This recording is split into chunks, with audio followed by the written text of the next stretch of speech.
जम्मू के डोडा में बीती 16 जुलाई को आतंकवादियों के साथ मुठभेड़ में सेना के एक अधिकारी समेत 4 जवान बलिदान हो गए। इस घटना के बाद से जहां पूरे देश में गुस्सा है, वहीं शहीदों के परिजनों की आंखों से आंसू थमने का नाम नहीं ले रहे। इस एनकाउंटर में दार्जिलिंग के रहने वाले कैप्टन ब्रिजेश थापा भी बलिदान हुए। कैप्टन थापा उस टीम की अगुवाई कर रहे थे जो आतंकियों से लोहा ले रही थी। उनके बलिदान की खबर सुनने के बाद से उनकी मां का रो रो कर बुरा हाल है, लेकिन इस बात का गर्व भी है कि बेटे ने देश के लिए अपना सर्वोच्च बलिदान दिया है। बलिदानी कैप्टन ब्रिजेश थापा के माता पिता बताते हैं कि उनका बचपन से ही पिता की तरह आर्मी में जाने का सपना था। बेटे के जाने का दुख तो बहुत है, लेकिन इस बात का गर्व है कि वो देश के लिए बलिदान हुए।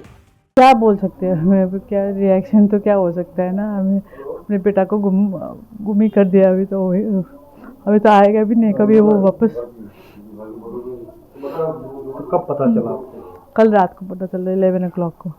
तो आपका लड़का कैसा था? वो तो बहुत ही डिसेंट था और ऐसे मतलब कंप्लेन कभी नहीं करता था। वो जैसे कंप्लेन करते ना लोग, ऐसे था, ऐसे नहीं था। वो इज़ अ वेरी डिसेंट गाय।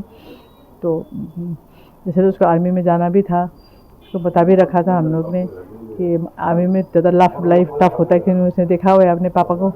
हमने बोला तो तुम या तो नेवी में जाओ या एयरफोर्स में, तो उसने वही फिर आर्मी में जाने के लिए सोचा। फिर तो मम्मी है आप, शहीद हुआ है आपका लड़का, टेररिस्ट के साथ लड़ाई करते हुए शहीद हुआ है देश के लिए, क्या कहना चाहेंगे? गर्व महसूस कर रहे हैं या क्या कहना? गर्व तो होता ही है ना। देश के लिए कुछ किया उसने, है ना। तो देश के लिए तो कुछ किया हुआ, तो गर्व तो होता ही है। ये है कि उसके अलावा फिर उसको हमने अभी वो हमसे दूर गए ना काफ़ी, उसके लिए भी हो सकता है। सख्त कार्रवाई करना चाहिए टेररिस्ट के खिलाफ। वो तो करना तो चाहिए। अभी वो तो करेंगे, गवर्नमेंट करेंगे भी। अभी ऐसे तो नहीं है कि गवर्नमेंट ऐसे बैठेंगे, वो लोग करेंगे। ऐसे भी कल से ज़्यादा डिप्लॉय हो रखा है वहाँ पे, तो अभी तो करेंगे। My son was always he wanted to be in the army.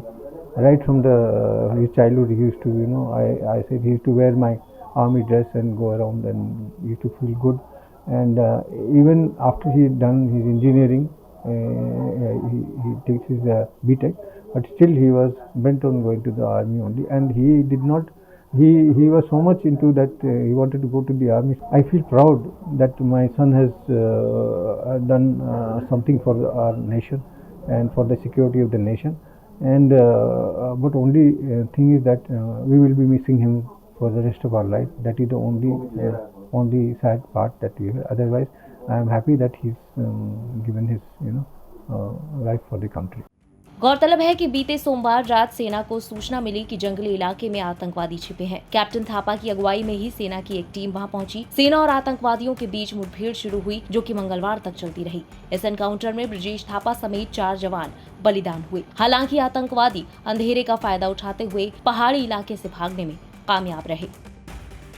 Bureau report, India public खबर। फिलहाल इस खबर में बस इतना ही। देश और दुनिया की बाकी खबरों के लिए सब्सक्राइब करें इंडिया पब्लिक खबर के YouTube चैनल को और बेल आइकन दबाना बिल्कुल न भूलें।